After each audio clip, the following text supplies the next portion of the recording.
Lamine Monument, si c'est la desserte en électricité, le courant se fait davantage rare dans les ménages. Il va être encore rare. Ah bon? Vous avez les informations? Allez-y, Monument, si il va encore? C'est une mauvaise nouvelle, il va être encore très rare. Oui, j'ai vu le Premier ministre très volontariste la fois passée, le tout nouveau Premier ministre dont on parlera tout à l'heure. Réunir autour de lui tous les acteurs impliqués dans la desserte en électricité, à commencer par l'EDG. La fameuse EDG, et puis il y avait la SONAP et les secrétaires généraux. Donc ils étaient tous là et des engagements ont été pris, mais c'est des engagements pour quelle fin? Et parce que c'est un problème de ressources, c'est un problème d'argent. Comme il a dit tout à l'heure, oui, c'est un problème d'argent. Et parce que vous savez que quand il y a eu l'explosion du dépôt, le dépôt de carburant, le dépôt de mazout n'a pas été touché, parce que ce dépôt il est il se trouve au deuxième dépôt. C'est important de dire ça parce que justement juste après, EDG a fait l'amalgame pour créer. Compte tenu de l'explosion, il y aura des délestages. À cause. Alors ils ont tout collé à ça, alors qu'on savait que les délestages étaient en téléchargement. Le directeur de l'EDG est en train de cacher son incompétence, son manque de management, son déficit de management et sa mauvaise gestion, et s'abrite derrière des prétextes comme ça, très fallacieux. Encore une fois, le dépôt de mazout de l'EDG n'a pas été touché avec l'incendie du dépôt central de Conakry. Ce dépôt, il est juste à côté de la centrale de Tombo, donc il n'a pas été touché. Alors, le problème, c'est quoi? D'abord, quand il y a eu l'explosion du dépôt, le président lui-même s'est informé pour savoir sa plus grande inquiétude. Après, c'était de savoir est-ce que l'EDG va manquer de carburant. Et parce que les gens allaient rester à la maison, la décision a été prise en fermant les stations, c'était d'immobiliser en quelque sorte toute la population, notamment celle de Conakry à la maison. Et donc, si les gens doivent rester à la maison, il faut au moins un moyen de les retenir à la maison, c'était le courant. Et vous avez compris que pendant cette période-là, le courant il était vraiment fréquent. Donc, l'EDG a fait des efforts pour maintenir le courant et c'est ce qui leur a été demandé. Alors, et deuxièmement, quand la canne est arrivée, on m'a dit que l'EDG a déboursé 12 milliards pour maintenir cette desserte aléatoire, alternative pendant la période de la canne. Pour que Conakry ait le courant 24 heures sur 24, il faut 240 mètres cubes de mazout. Donc, et cela, c'est des milliards de francs guinéens. Des milliards de francs guinéens par jour. Et ce qui est le problème aujourd'hui, c'est que l'État manque de ressources financières. Oui, l'État manque de ressources financières. L'ancien ministre porte-parole du gouvernement avait dit que jamais un État n'a eu autant d'argent que la junte, le régime. Vous savez ce que ça lui a valu?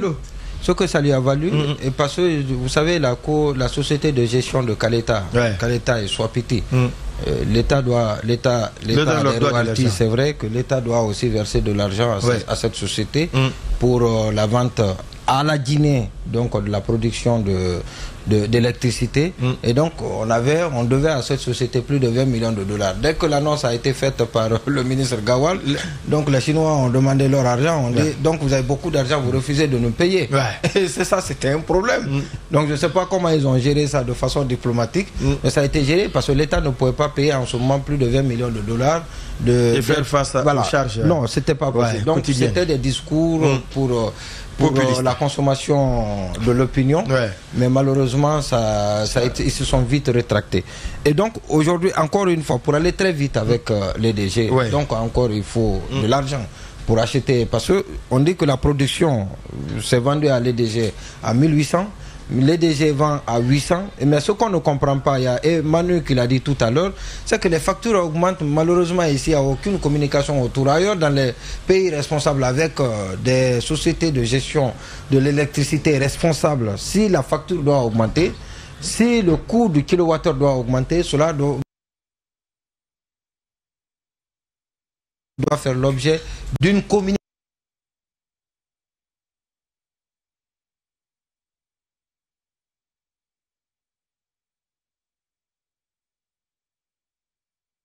officielle. C'est seulement en Guinée vous découvrez. Non, mais avec l'actuel